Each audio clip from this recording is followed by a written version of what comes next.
Hello everyone, good morning. আমি শ্রাবন্তী আর তোমরা রয়েছো মাই সিম্পল লাইফস্টাইলে। আজ দশমী আর সবাইকে জানাই দশমীর অনেক অনেক ভালোবাসা। সকালবেলা বাড়ির সমস্ত বাসি কাজকর্ম সেরে চললাম মন্দিরে।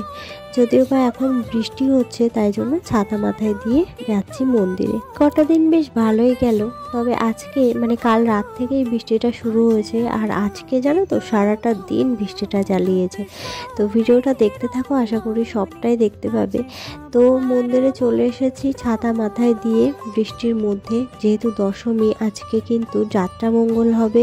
এছাড়া আজকে মায়ের তর্পণ বিসর্জন হবে, যাত্রা মঙ্গল হবে। তো সবটা মিলিয়ে মিশে আজকেও কিন্তু ভালোই কাজকর্ম। তো যাই হোক, ওদিকে সব গুছিয়ে দিয়ে দশমীর যে মেন ভোগ সেটাও কিন্তু রেডি করে ফেলেছি। তো এটাই হচ্ছে দশমীর মেন ভোগ, আর এটা যে এত দারুণ লাগে, খই দই মিষ্টি কলা চিড়ে সব কিছু একসাথে তো দারুণ লাগে খেতে। ওটাই হচ্ছে দশমীর মেন প্রসাদ আর কি।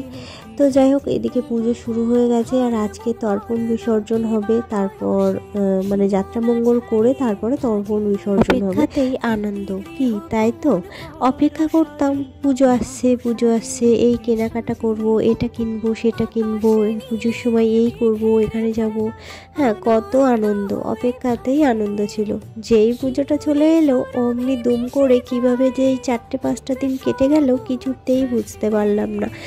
তো যাই হোক, আমরা এখন সবাই মিলে এখানে বসে রয়েছি, এদিকে চলছে পুজো। আর আজকে কিন্তু মন্দিরে অনেক লোকজন এসেছে যাত্রা মঙ্গল পড়বে বলে। যাই হোক, এদিকে দেখো এই গাবলাটার মধ্যেই কিন্তু তর্পণ বিসর্জন দেওয়া হবে।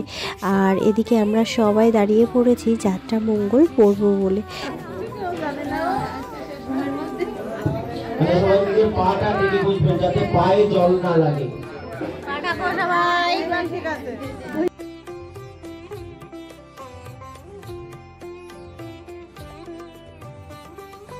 তো এদিকে দেখো এখন কিন্তু যাত্রা মঙ্গল পড়া হচ্ছে। অবশ্য মন্ত্র শেষ হয়ে গেছে, তাই জন্য আমরা খালি এমনি হাঁটছি। এটাকে 7 পাক ঘুরতে হয়, পুরো মন্দিরটাকে, তো সেটাই করছি। মন্ত্র পড়া হয়ে গেছে যাত্রা মঙ্গলে।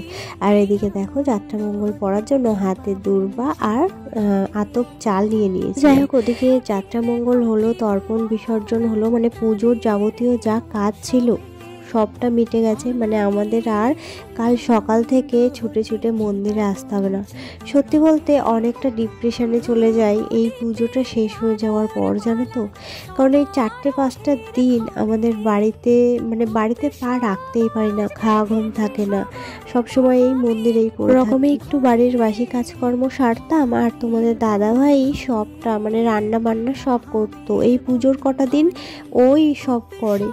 তো সেক্ষেত্রে অনেকটা খারাপ লাগে, কারণ কাল থেকে তো আর আমাদের ওই বাড়ির কাজকর্ম তাড়াহুড়ো করে গুছিয়ে মন্দিরে আসতে হবে না, মন্দিরে আসার কোনো তাড়া থাকবে না। সত্যি বলতে অনেকটাই খারাপ লাগে। এছাড়া আরও বেশি খারাপ লাগে যখন মা চলে যায়, সমস্ত লাইট সবটা বন্ধ হয়ে যায়, চারিদিকটা পুরো অন্ধকার হয়ে যায়, স্কুল মাঠটা পুরো অন্ধকারাচ্ছন্ন হয়ে যায়।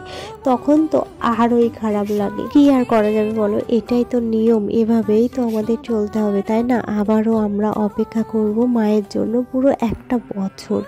আবারও আমরা দিন গুনবো, আবারও আমরা নতুন ড্রেস কিনবো, নতুন সব কিছু কিনবো, কেননা মা আসছে বলে। তো যাই হোক, মাকে তো আমাদেরকে বিদায় দিতেই হবে, আমরা তো আর মাকে ধরে রাখতে পারবো না।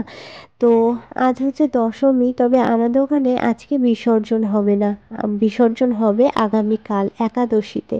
তো যার কারণে আজকে আমাদের ওখানে হবে ফাংশন। যেহেতু ফাংশন একটু রাত করেই শুরু হবে, ওই 9:30 10টার দিকে শুরু হবে।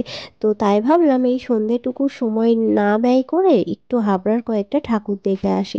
এমনিতেও আমরা পুজোর মধ্যে একদিনও বেরোতে পারি না, তাই জন্যই চলে এসেছি হাবড়ার কয়েকটা ঠাকুর দেখতে।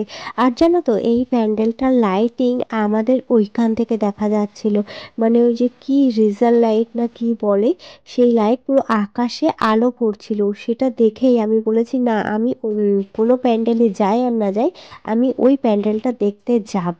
তো সেখানেই তোমাদের দাদাভাই নিয়ে এসেছে। আর সত্যি বলতে এই প্যান্ডেলটা আমার এত ভালো লেগেছে, বাইরেটাও যেমন সুন্দর করেছে, ভিতরটাও কিন্তু অনেকটাই সুন্দর করেছে। আর ঠাকুরটা তো বলার কথা না।